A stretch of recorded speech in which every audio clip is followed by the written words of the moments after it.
Welcome to this episode of our show, True Data Ops. I'm your host, Kent Graziano, the Data Warrior.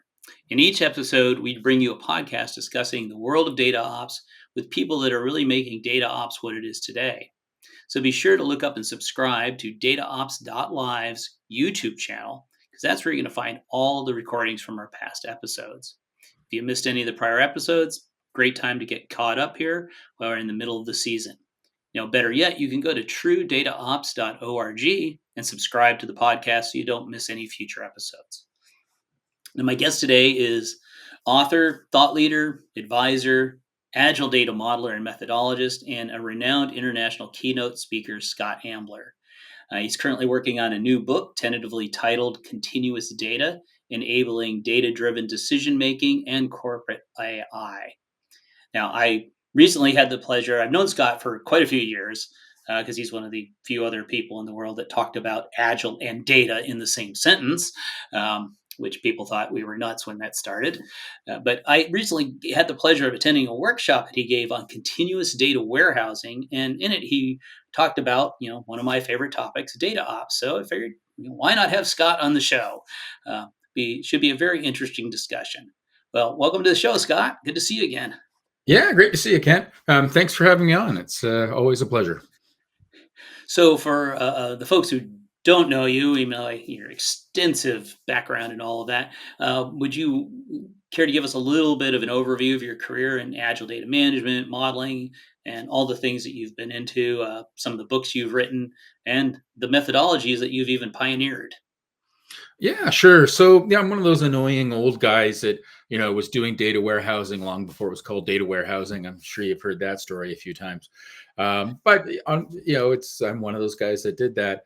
But in the 90s, I got interested in modeling and methodology and all that good sort of stuff. And at the time, did a lot of object orientation, did a lot of heavier like CMM and eventually CMMI compliant stuff. Was interested in UML, did some of the original writings there. Actually, I wrote the first published article on UML for Object Really? Magazine. I didn't know that.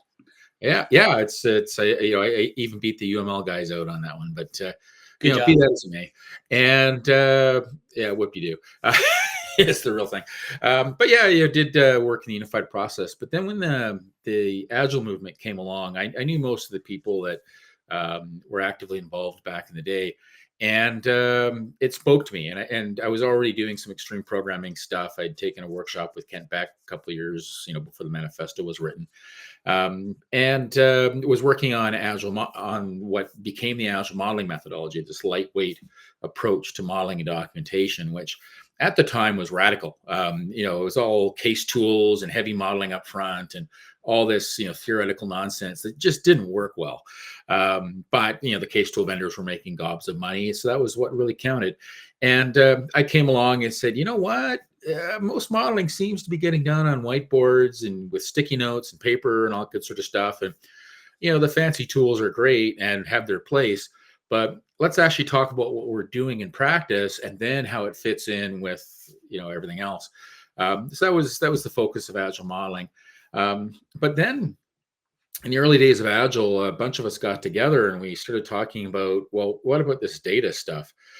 Because if you can't do data in an Agile manner, then Agile software development is going to tank, right? Because we're all working with data, like it or not. So we started working through what some of the implications of that. And, we came up with, valid, these coherent strategies around testing and database refactoring, which was like totally radical back in the day. And the traditional data community didn't want to hear a thing about that. We just got hammered constantly by these theory knobs who say, "Oh, this can't be done. It's not possible." And we'd be pointing out, well, wait a minute, database refactoring is possible, highly desirable, and here's how you do it, and here's the source code to do it if you have the ability to type in like half a page of code from a book. And we had these just insane arguments over their theory versus reality. And so, anyways, that was okay. So, and then I started working on. I was working with organizations around the world, and worked for IBM for a few years. And at IBM, I working with a bunch of people, but particularly Mark Lyons, to develop what became the Disponential Toolkit, which was all about how do we do real agile development um, at scale in these complex scenarios that we actually deal with, as opposed to these simplistic fantasies that a lot of the gurus were talking about. And then, and data was, of course, an important aspect of that, as was modeling, documentation, and governance, and many other swear words for the agile folks.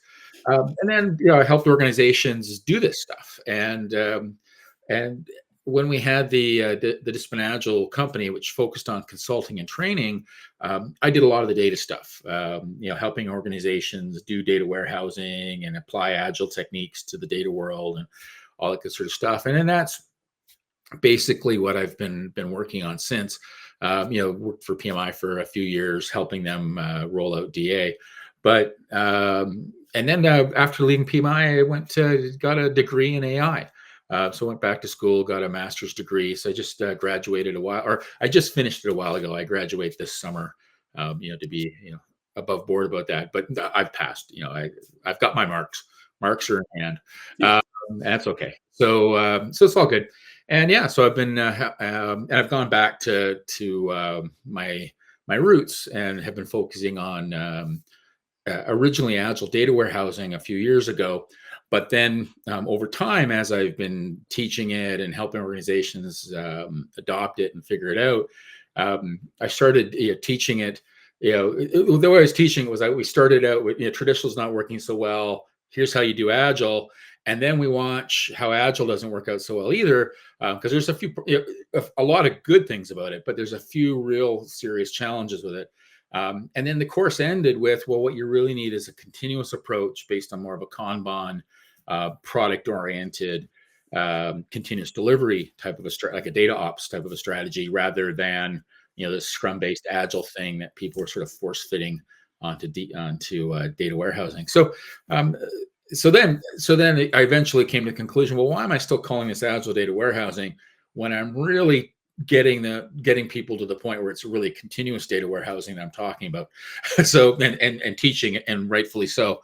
So anyway, so then that's how the continuous data stuff came about.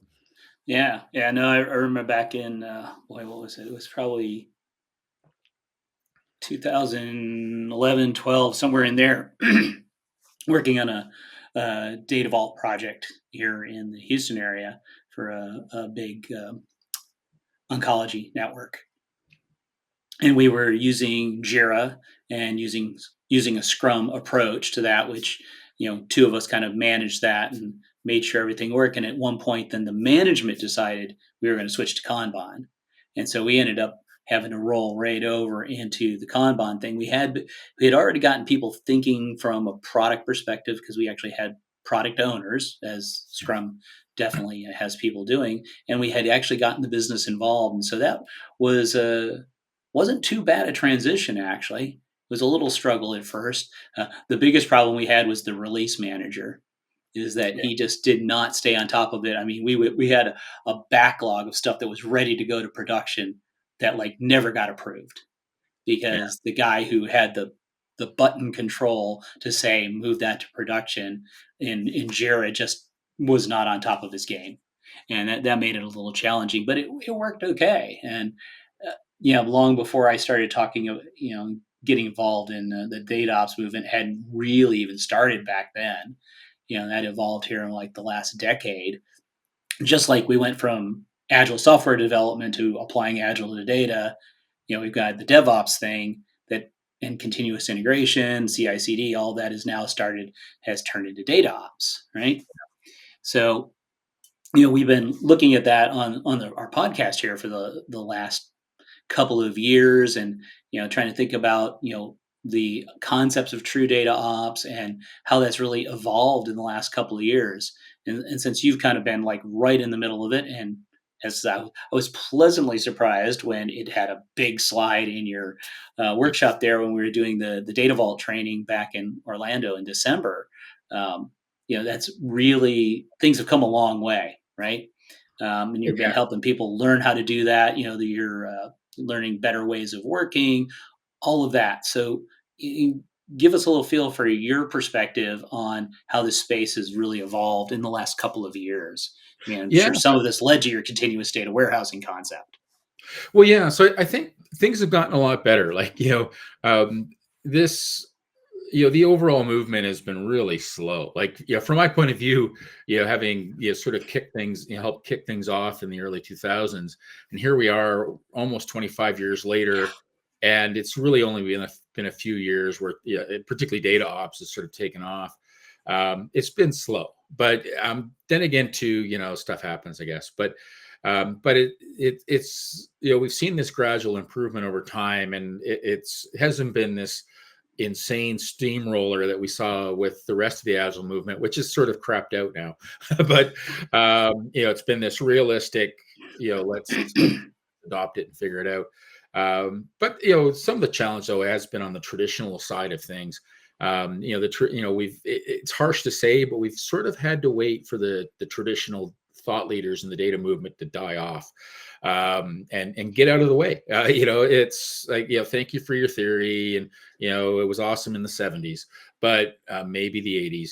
But it really has sort of harmed the data movement, the data community in many, many ways. And so finally, we're seeing more adoption of these agile data and data ops techniques, which is great. And I think a lot of it is reality has put the reality that organizations face, and the VUCA world. And I hate using VUCA because it's turned into a buzzword. But the reality is, we're getting hammered by volume. We're getting hammered by the incoming data rate.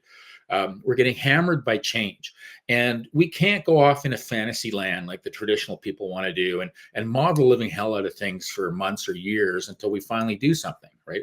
It's like that guy with his finger on the button you were talking about. That's useless, right? He's a serious problem, and I'm sure he would spin a story about quality. But no, if you leave quality to people, you're in trouble, or you got to automate the living heck out of everything. And we're learning that in the data. We're finally learning that in the data space. So it's no longer tolerable for data people to work as slowly, and frankly low quality as we see in the traditionalists want to do. Right? We need better quality. We need better speed. We need better predictability, and the business can't tolerate anything less. So I think a lot of the data people in many organizations they've been dragged into the 21st century, sometimes fighting and screaming. But then again, too, I think a lot of people sort of see, I'm working with this one team right now, and they get it, right? Like they need help. They need help to pick up the skills and that. But they get it, right? They realize they need to improve, and they can't, release their data warehouse once every 6 months when they've got, new requests coming in daily. And yet, it's like, well, we'll put that in the next release for next year. Come on, right? That's not acceptable. No, that's a hard So no. yeah, it's a hard no. Yeah. So I think reality has forced people to start dealing well with reality, and the ivory tower traditional fantasy theory world Mm. is done. We're just done. Everybody's done with that. Whether some of the more traditional people, if they recognize that or not, but we're just done with that. So we need to move on. And there's good stuff there. Like, don't get me wrong, but you got to pick the nuggets out, and keep the baby, throw out the bathwater. And there's Right, a yeah, lot of dirty bathwater in the traditional world, and we just need to yeah. purge it. So taking a more a more pragmatic approach Yeah, in getting things done. I mean, that's really the. I mean, back to the Agile manifesto. That was part of it. Was like the goal is to deliver stuff that works, yeah, and that's valuable to the business. And yeah, it's hard to believe. Yeah, like you said, 25 years later, we're still talking about that. I guess I've been lucky in the roles that I've had in the last 5 to 10 years. I haven't had to deal with a lot of traditionalists because going over Snowflake, I think by definition, you're not dealing with traditionalists anymore because that was I was early on there in 2015, 2016, people who were adopting the cloud were generally not traditionalists or had thrown some of the traditional theory out already because it didn't work. Otherwise, they wouldn't have been willing to try things like Snowflake and Data Vault and the things that you and I have been involved in. Yeah, exactly. And I think in the comments we're seeing people comment on this, and one of the comments is like practice without theory is rudderless, and That's that's awesome, Doug. absolutely true. Yeah, Yeah, it's absolutely true. So we need to, so I beat up on the theory guys a bit, but yeah, so like, the stuff I promote is all based, it has its foundations in theory, but theory without but it goes two ways, right?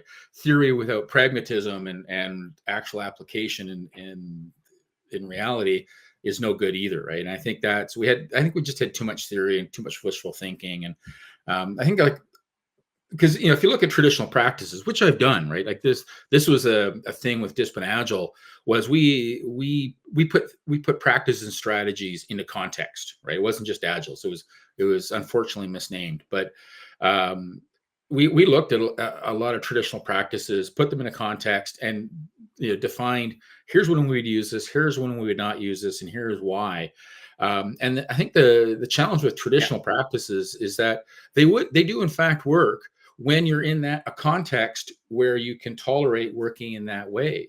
But but if that's not your context, and it rarely was, then they fall apart, which is why we see such huge problems with data quality, for example, right? So there's a lot of great ideas about how to get better data quality in the traditional world.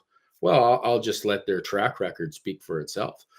Yeah, great ideas, but they didn't, right? But they didn't reflect the context of the situations people actually faced.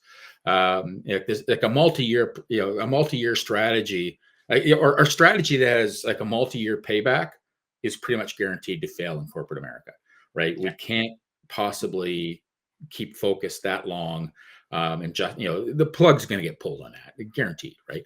So yeah, great idea, but not going to work. So not going to work in practice. So let's do something that'll has a better chance of working.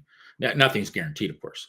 So Okay, so from your perspective, can you define, what is data ops in this context, and how important do you think it is today in the data world? yeah, so I think I'll answer the second question. I think it's incredibly important. And then, so how do you define it? So I look at it as, I think there's two versions of data ops. There's the software engineering version of it, where data ops is basically the data aspects of DevOps. So if I'm an application developer and I'm building something, I'm building code, and it looks some pretty interface and stuff like that. But there's also data going on. There's data stuff going on too, right? So in one respect, data ops is just merely the data aspects of DevOps, just like DevSecOps is like the security aspect of DevOps and so on, right? So like that's the one version. The other version of data ops, which is where I'm really interested in, and the other one's interesting too, but is where when you're on like a data initiative, like you're building a data warehouse, you're putting together some sort of data product, then it's like mostly this data dominant effort. Then suddenly data ops is, I hope you're a little more serious about it. And because, data is your overriding, at least a critical concern, maybe the overriding concern in that. So maybe like data ops light and data ops serious or something. I don't know, but I do look at it in two different aspects, because I think because and those are two different communities as well, right? So when you're coaching, the data ops is just a part of DevOps crew. You're dealing with different issues there. Like you're explaining data stuff to those folks. When you're dealing with data practitioners and bringing data ops into a data initiative, you're almost always dealing with software engineering issues at that point. They've got a handle on the data, right? They're probably pretty good at that, but they don't know how to apply modern software engineering concepts into that space, because it's harder. Like this is, I think, and this is part of the message for the application developer, the software engineers, is that doing DevOps for data is significantly harder than just DevOps, out of the box, right? Because data is Yeah, persistent and you can't break the data, right. or you shouldn't Yeah, break the yeah. I data. mean, like applying version control concepts to the data. That's Yeah, one of the big things that we have run into. Environment management, for data is different than you're talking about databases and schemas, and do you have a dev version, a QA version, a production version of that? Where do they live? How do you manage it? How do you move things between those environments? Is not just about deploying code, right? exactly. And like the fundamental story there is that all of the classic DevOps practices like refactoring and automated testing, continuous integration, continuous deployment, they all work in the data space, but they're all far more complicated because of persistent data. Yeah, And you've got to understand that. And it's not just simple. You've got to understand the nuances of that. And that's basically, what I've ended up having to code, because there's always some weird data gotchas that the engineers just have never run into before, or they have run into and ignored and didn't understand. They were, in right. serious trouble. So Yeah, so it's been 4 years since we first put up the TrueDataOps.org site and wrote the Dummies Guide to Data Ops, where we came up with the 7 pillars of true data ops. So I wanted to ask you from your perspective on you know continuous data warehousing. How does the ideas of the 7 pillars and all that really align with what you're talking about? yeah, so it's pretty good. I've got one of the one issue I would have with the 7 pillars is the ELT one, for a couple reasons. I think um, we've learned as a community that lifting and shifting might not be that great of an idea, and sometimes you're stuck, right? Like you got to lift and shift into your whatever your environment is for quality data processing, and if it's in the cloud, if it's on prem, doesn't really matter, but you got to lift and shift to get into your environment somehow, right? Yeah, But once you're in your environment, lifting and shifting is not that great of an idea anymore. So we've, I think, well, we're learning that. Like, some people have learned it and understand that. Some people are still learning the hard way, but that's okay. Like, we're getting there. My issue with ELT is the T. I am phenomenally unhappy with the concept of data cleansing copies of data. oh yeah, yeah, My philosophy is, fix the effing source. Otherwise, you're wasting your time. And I don't want to hear any excuses. Yes, these source owners are hard to work with. Boo hoo hoo. Project managers, boo hoo hoo. Executives, boo hoo hoo. Now, if the issue is you don't own the source, like you're working with PeopleSoft data, for example, coming in, okay, beat the living hell out of the owners of the data, right? Like, why, if they've got data quality problems that are harming you, they've got data quality problems that are harming a bunch of other people too, right? So motivate them in some way to step up and fix the source that they own, right? If your company owns the source, do your job and fix it. Period. Right? I don't want to hear any excuses. I have zero tolerance for the excuses. Now, if another organization owns the source, okay, fine. You know, got to do what you got to do. But part of doing what you got to do is, let's make it very uncomfortable for them to send you uh, low quality data.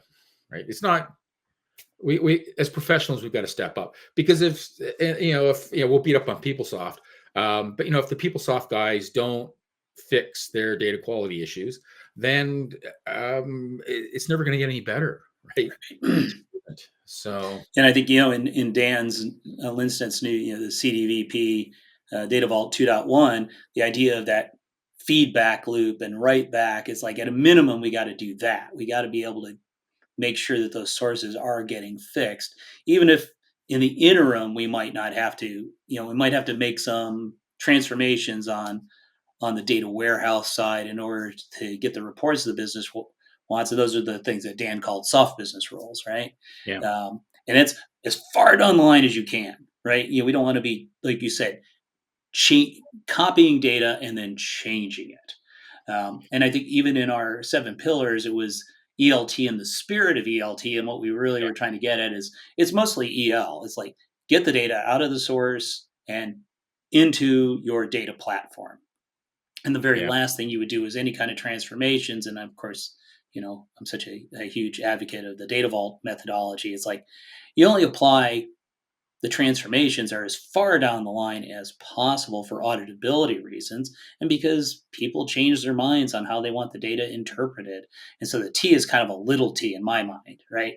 Yeah, the Yeah. big T, the T you're talking about, yeah, I'm with you. It's like, let's Yeah. not be You're stuck, scrubbing right? the data. Yeah, you're stuck. Like if you don't own the data, then you're stuck, right? And I think one of the comments in the chat is it's not a priority for these owners. So make it a priority. This is why I started. Beat the living hell out of them. Like it's we've got to step up. When I consult with organizations, there's always some vendor that they're working with their data and they're always complaining about it and all the usual stuff, right? Well, my questions are, well, what are you doing? Like, why can you put pressure on it? Like, if we all just sort of say, yeah, nothing we can do about that vendor, then then that vendor will never, ever, ever do the right thing, right? Because they want to make money, and they don't care. They just don't. So yeah, we've got to step up, and so I think there's a culture change here. I think we need to be intolerant. We should be intolerant of poor quality data. Period. But I think the first step is to be intolerant of poor quality data that you own and control. Like as an Right. organization, it might not be your team, but your organization owns and controls it. You should be intolerant of that. Intolerant of that poor quality stuff. And then once we're intolerant, and then maybe if PeopleSoft was to adopt that culture internally within their own organization, maybe they'd change too.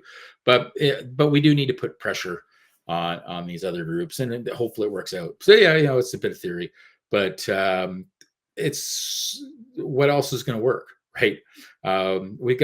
We need to step up. Minimally, we need to step up and do the job Yeah. that we should be doing. So we're unfortunately running out of time. So I want to get to Sure. the question on AI. Since you've been recently studying AI and getting your master's, what do you think the role of AI is for data engineering and data ops and pipelines and all of that? Yeah, so I think there's two roles. There's the first issue is one of there's significantly better tools in the in the data space now because of AI technology. So I think I'm seeing significant improvements in productivity or potential improvements. Because you got to adopt the tool and all that sort of stuff, right? But so I'm seeing significantly better tooling coming out in the last few years. It's one of those things where like I think the data community can step up and build their own tools now. Because of LLMs and other stuff. So I think there's some really good stuff going on there. But the second issue is one of, well, how can we, as data professionals, what is our role in corporate AI in like building AIs within our organization to serve our customers, and that boils down to it's data science stuff, but it really boils down to are we providing high quality data in a continuous manner that that is needed by these AI models that we're building in order to better serve our customers. And without the data, without this high quality data coming in at the rate it needs to come in at, we're out of luck, right? And it's a garbage in, garbage out type of a thing. And so I think it's really there's we can use AI to make our lives better, and we can make the AI existence better, or the AI quality better, by producing the higher quality data that it needs. So I think it's a really interesting space right now for data professionals, I believe. Yeah, no, absolutely. And things are changing Yeah, effectively daily now. yeah, changing for Wouldn't the you think? better. Yeah. Change isn't always as good as it sounds, but Well, yeah. but it's changing Yeah. for the better, which Yeah. I'm really excited about. Awesome. Yeah. So what's next for you? Events, meetups, classes where folks might Yeah, find you? so I'm going to be speaking at Agile India at the end of March. That's always a great conference if you're based in Bangalore. I co-teach a Data Vault workshop with Dan Lindstedt and Cindy Meyerson on a regular basis. That's advertised via Data Rebels. I basically teach the 1 day continuous data warehousing workshop with that. So that's a lot of fun. And Yeah, yeah, definitely. you'll see me at, hopefully, you'll see the continuous data book come out sometime this fall, if I reasonably stay on schedule. So, it's all goodness. Yeah. All right. And the best way to connect with you is LinkedIn, I My assume. LinkedIn. Yeah, just do a search, LinkedIn, do a search on me, go to scottambler.com or ambysoft.com or Yeah, and we've got agiledata.org. the QR code there on the screen for folks that if you got your phone handy, you can just scan that. It'll take you right to Scott's LinkedIn profile. Yeah. Well, thanks, Scott. I mean, as I expected, we would not even remotely cover half of the topics you and I could have been talking about in the time that we had. So that I love having you on the show. The insights that you have. I mean, we've been crossing paths in the Data Vault world and the Data Vault conference for probably a decade or more now. Yeah, no Um, problem. yeah, so it's thank you for the contributions you've made to the agile world and now continuous data warehousing. I really do like that concept a lot Oh, better. thank you. Yeah, I do like that. Thanks for everybody who's watching and joining us online. Doug, thanks for all the comments. It's great to see a comment thread going on the podcast for a change. Awesome to have that interaction. Uh, Everyone else, again, join me in 2 weeks. My guest is going to be industry analyst and friend of the DataOps family, Sanjeev Mohan. So I should have an interesting talk with him about the state of data ops in the world today. And as always, be sure to like the replays from today's show. Tell your friends about the True DataOps podcast. And don't forget to go to truedataops.org, subscribe to the podcast so you don't miss out on any of the future episodes. So until next time, this is Ken Graziano, the Data Warrior, signing off for now.